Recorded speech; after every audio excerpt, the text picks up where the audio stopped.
आणि यानंतर पुन्हा एकदा बातम्यांचा वेगवान आढावा। भिवंडीमधल्या पडघा परिसरामध्ये असलेल्या बोरिवली गावामध्ये एटीएसची छापेमारी। पडघ्याच्या बोरिवली गावामधून चौकशीसाठी अनेकांना ताब्यात घेतल्याची प्राथमिक माहिती। महाराष्ट्र एटीएसचा ठाण्यामधल्या पडघा इथे छापा। दहशतवादाशी संबंधित एका प्रकरणामध्ये छापेमारी। सिमी या संघटनेचा दहशतवादी आणि मुंबई सेंट्रल विलेपार्ले मुलुंडच्या स्फोटामध्ये सहभागी आरोपी साकिब नाचन याच्या घरावरती छापे। पाकिस्तानसोबत हेरगिरीच्या प्रकरणामध्ये ठाण्यामधील आरोपी रवींद्र वर्माची पोलीस कोठडी आज संपणार आहे। एटीएसची टीम ठाणे जिल्हा सत्र न्यायालयामध्ये आरोपीला हजर करणार।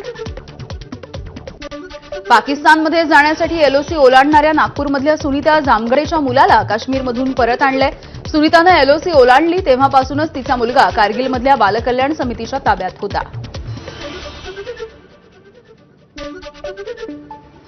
मुंबईकरांसाठी एक महत्त्वाची बातमी आहे, कारण मुंबईच्या मध्य रेल्वे मार्गावरची लोकल वाहतूक ही काहीशी विस्कळीत झाली आहे। कल्याणवरून सीएसएमटीच्या दरम्यान वाहतूक ही 15 ते 20 मिनिटं उशिरानं सध्या सुरू आहे। तांत्रिक बिघाड झालेला आहे आणि त्यामुळे मध्य रेल्वेची वाहतूक ही काहीशी विस्कळीत झाल्याची माहिती मिळते आहे। तर आताचे अपडेट्स आपण घेतोय मुंबई लोकलच्या संदर्भातले। मुंबईच्या मध्य रेल्वे मार्गावरची ही जी लोकल वाहतूक आहे ती काहीशी विस्कळीत झालेली आहे। त्यामुळे प्रवाशांना काही काळ ताटकळत राहावं लागतंय आणि अर्थातच जितक्या उशिरा लोकल ट्रेन येते तितक्याच लोकल ट्रेन या भरलेल्या असतात।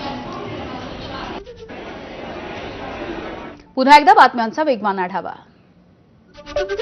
स्वर्गीय गोपीनाथ मुंडे यांच्या पुण्यतिथीच्या निमित्ताने उद्या सर्व लोकांनी गोपीनाथ गडावरती यावं, मंत्री पंकजा मुंडे यांच्याकडून जनतेला आवाहन।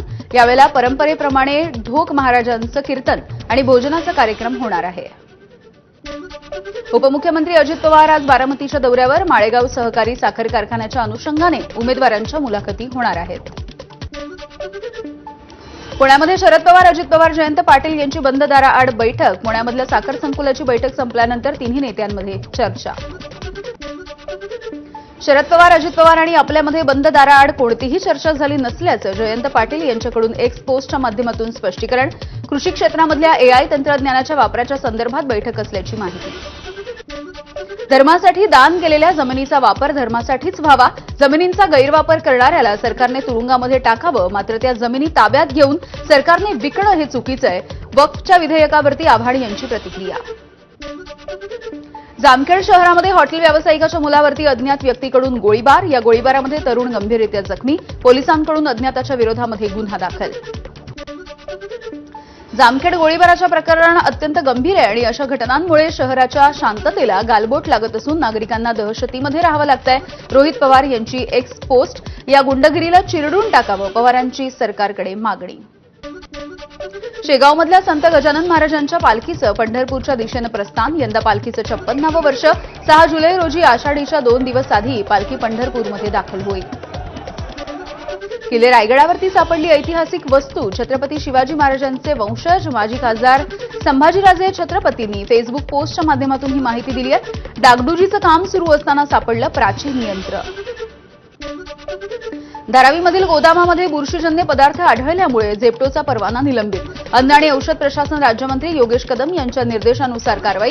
या प्रकरणामध्ये जेप्टोकडून कोणतीही प्रतिक्रिया नाही। नाशिकच्या पिंपळगाव वसवंतमध्ये टोमॅटो उत्पादक आक्रमक। 7 महिन्यांपासून 2.5 कोटी रुपये थकल्यामुळे टोमॅटो उत्पादक शेतकऱ्यांनी कांदा लिलाव बंद पाडत आंदोलन सुरू केलं आहे।